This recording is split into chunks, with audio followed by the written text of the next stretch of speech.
खराब है। थोड़ा नीचे शांत हो जाएंगे। अगर दीदी की बात सुननी है आपको भी तो शांत हो जाएंगे। पकड़ लो बेटा खड़े रहो। बेटा किसका बेटा है? इनका बेटा है और ये चंगेज का भतीजा है, चंगेज के बड़े भाई का बेटा है ये। हाँ चंगेज का बड़े भाई।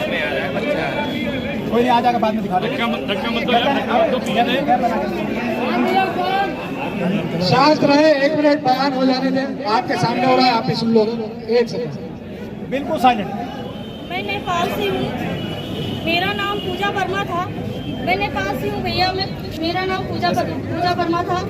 और वहाँ से मुझे अमजद है जो मेरा नेबर है, अमजद खान चंगेज का भाई, वो मुझे वहाँ जाया करता था, मतलब बुकिंग वगैरह लेके जाया करता था कसिनो में लोगों को। मतलब मैं वहाँ पे जॉब करती थी, बहुत छोटी सी उम्र से मैंने, मतलब मेरे ऐसी कुछ थी तो मैं जॉब करती थी वहाँ। ऐसी मतलब रास्ते में ऐसी मतलब जान पहचान हुई और ये कहने लगा क्या नाम कि आप इतने कम पैसों में यहाँ जॉब करती हो, आप हमारे इंडिया में चलो, नेपाल में क्या है, आप चलो, आपको हम जॉब, अच्छी जॉब दिलाएंगे चल के। उसकी बातों में मैं आ गई, मुझे नहीं मालूम था उस वक्त, मेरी एज भी इतनी नहीं थी कि मैं इस चीज़ को समझ सकती कि मैं किसी अजनबी के साथ कैसे चली जाऊँ। तो मुझे थोड़ा जॉब का लालच लगा और उसने कुछ ऐसी मतलब मीठी बातें करी, तो मुझे कुछ ऐसा लगा, कुछ अपनापन लगा। तो इन्हीं हालातों में वो अक्सर जाया करता था बुकिंग लेकर के नेपाल। तो एक दिन ये हुआ कि उसने मुझसे मतलब फ़ोन नंबर भी ले रखा था उस टाइम का। अब इस समय मेरे पास कुछ नहीं है, कितनी फ़ोन चेंज हो जाते हैं, कितने सिम चेंज हो जाते हैं नहीं बता सकती हूँ, ठीक है। वहाँ से मुझे ले आया, ले आने के बाद इसने कई दिन अपने रिलेशन में मुझे रखा, कहा कि मैं आपको जॉब दिलाऊंगा। फिर जॉब कहते फिर कहने लगा अब आप, इसने पहले मुझे अजय नाम बताया, बाद में यहाँ आने के बाद पता लगा, कुछ दोस्तों के मुँह से सुना मैंने इससे बात करते हुए। तो मैंने पूछा इससे क्या आप मुसलमान हो, तो वहाँ पर इसने बताया कि हाँ मैं मुसलमान हूँ। तो मैंने कहा आपने ऐसे झूठ क्यों बोला? तो कहने लगे कि ऐसे गाड़ी वगैरह चलाते समय मतलब क्या है, हिंदू हो या मुसलमान हो, क्या हुआ, मैं आपको पसंद करता हूँ। मुझे ऐसे बोला अमजद ने, उस टाइम उसकी शादी नहीं हुई थी। बोला मैं आपको पसंद करता हूँ, मैं आपको जॉब दिलाऊंगा और आप चाहो तो मैं आपसे शादी भी करने के लिए एग्री हूँ। लेकिन ये बात बोलने के बाद कुछ दिन इसने रिलेशन में रखा, मुझे कोई जॉब वगैरह नहीं दिलाई। मुझे दिल्ली ले जाने के मतलब लालच दिया कि मैं आपको जॉब कराऊंगा, आपके साथ शादी करूंगा। उसके बाद मैं एग्री भी हो गई, लेकिन कुछ दिन बाद पता लगा कि ये बुकिंग के बहाने वहाँ से फरार हो गया अपनी रिलेशन में मुझे छोड़ के।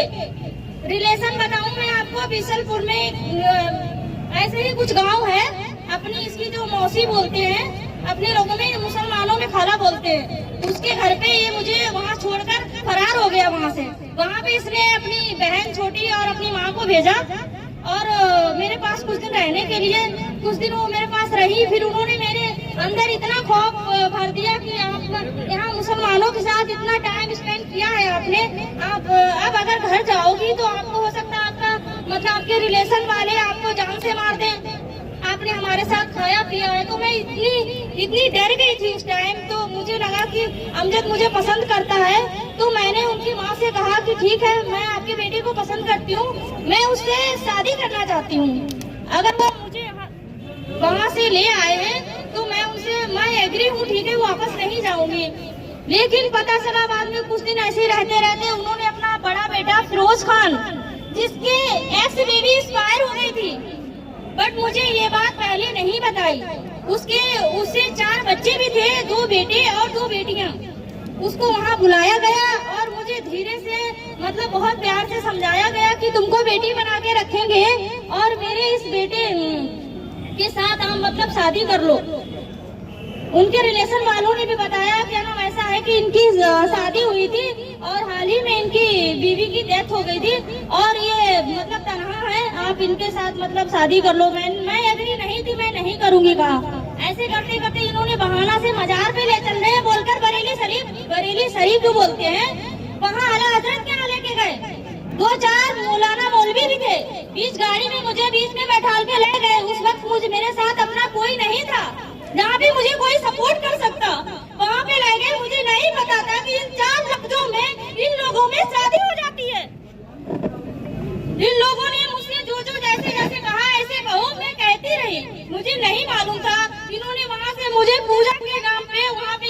मुझे नाम रख दिया मेहरून निशा। तब मुझे पता हुआ मैं आप मेरा नाम क्यों चेंज कर रहे हो। कहने लगे अब आप इनके मतलब शादी इनके निकाह में बंद गई हो। मैं वहाँ पे बहुत तो रोने भी लगी। तो इन लोगों ने मुझे बहुत समझाया, कहा देखो आप अगर वापस जाने की जिद करोगी तो बहुत गलत होगा हमारे साथ भी और तुम मारी जाओगी वहाँ पे। तो मैं ऐसे कुछ इतना खौफ ज्यादा हो गई थी। मेरे रिलेशन से कोई कांटेक्ट नहीं था, मेरे पास फोन भी नहीं था उस टाइम। जिस टाइम अमजद मुझे ले गया था मैं ऐसे ही अपने घर का फोन छोटा चलाती थी, मेरे पास कोई बड़ा फोन नहीं था, तो मैं फोन भी लेके नहीं गई थी। नो मोबाइल था मेरे पास, ठीक है। उसके बाद इन्होंने कुछ दिन मुझे बाहर रखा और शादी हो गई। मैंने कुछ दिन उस बंदे से मैंने कोई रिलेशन भी नहीं रखा। लेकिन बाद में धीरे धीरे मजबूरन मुझे इतना मजबूर कर दिया गया कि इतनी मीठी मीठी बातें बहला फुसला करके मेरे मतलब उससे संबंध हो गए। संबंध होने के बाद मेरा एक बड़ा बेटा है 7 साल का, वो उसे मतलब बेटा एक हुआ। जब तक मतलब बेटा मैं उस स्थिति में नहीं हुई जब तक उसने मुझे अपना गांव नहीं दिखाया। बाद में एक बेटा होने के बाद मुझे अपने गांव में लेकर के आया। बाद में पता लगा यहाँ आने के बाद कि इनकी फैमिली कितनी गंदी है। फिर भी मैं एग्री नहीं थी इनके घर में रहने के लिए और ना ही मैं रहना चाहती थी। जबरदस्ती लेके जाते थे मुझे। अक्सर इस चीज पे जलील किया करते थे कि अब